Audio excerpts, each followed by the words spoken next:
जा रही है क्योंकि आपने उसके लिए सेमीफाइनल शब्द का इस्तेमाल कर दिया है। देखिए, लोग कहते हैं कि भाई बीजेपी के खिलाफ सबको एकजुट होने की जरूरत है। ये भी कहते हैं कि लोकतंत्र को बीजेपी खत्म कर रही है, संघीय ढांचे को खत्म कर रही है, संविधान को खत्म कर रही है। तो ये सवाल सिर्फ आम आदमी पार्टी और अरविंद केजरीवाल जी का नहीं है। ये सवाल है भारत के लोकतंत्र का, ये सवाल है भारत के संविधान का, ये सवाल है हमारे संघीय ढांचे का। तो अगर ऐसा राजनीतिक पार्टियां मानती हैं तो उसकी एकजुटता जब ये बिल के स्वरूप में आएगा अध्यादेश, तो उस वक्त दिखाने की जरूरत है। सबको एक साथ आकर इस बिल को गिराना चाहिए, क्योंकि बीजेपी के पास नंबर नहीं है राज्यसभा में। सारी विपक्षी पार्टियां अगर एकजुट होती हैं तो ये बिल गिरेगा। तो उससे तस्वीर साफ हो जाएगी 2024 की। आप ये मान रहे हैं कि विपक्षी एकता को लेकर क्योंकि बहुत सारी तैयारियां चल रही हैं। हमने कहा, केजरीवाल जी ने भी कहा कि इसका एक सेमीफाइनल है।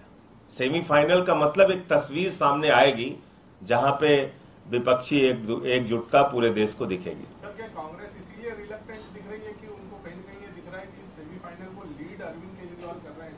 तो कहीं फिर ये सवाल अरविंद केजरीवाल का नहीं है। भारत के सर्वोच्च न्यायालय के 5 जजों ने 5-0 से फैसला दिया। कहीं कोई संशय नहीं इसमें। संविधान पीठ की 5 जजों की 5-0 से जो फैसला दिया गया, उस पर अगर हथौड़ा चलाने का काम मोदी जी कर रहे हैं, तो क्या भारत के सर्वोच्च न्यायालय के अधिकारों को बचाने के लिए हमें एकजुट नहीं होना चाहिए? क्या भारत के संघीय ढांचे और लोकतंत्र और संविधान को बचाने के लिए हमें एकजुट नहीं होना चाहिए? तो इसमें सवाल कांग्रेस पार्टी या आम आदमी पार्टी का नहीं है।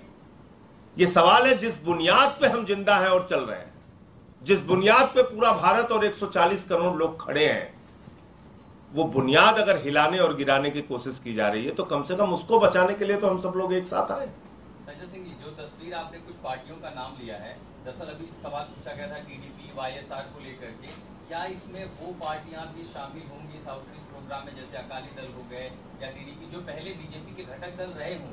क्या आउटरीच प्रोग्राम का दायरा गैर बीजेपी या गैर एनडीए पार्टियों से आगे भी बढ़ेगा? देखिए, ऐसा है कि कोई एनडीए का हिस्सा बीजेडी नहीं है, एनडीए का हिस्सा वाईएसआर भी नहीं है। तो इसलिए मैं तो ये उम्मीद करता हूं कि आज देश के फेडरल स्ट्रक्चर पे अगर हमला हो रहा है, संघीय ढांचे पे अगर हमला किया जा रहा है, तो उसको बचाने के लिए सब लोग एकजुट हों, क्योंकि ये जो शुरुआत दिल्ली में हुई है, यह आप तक भी पहुंच सकती है।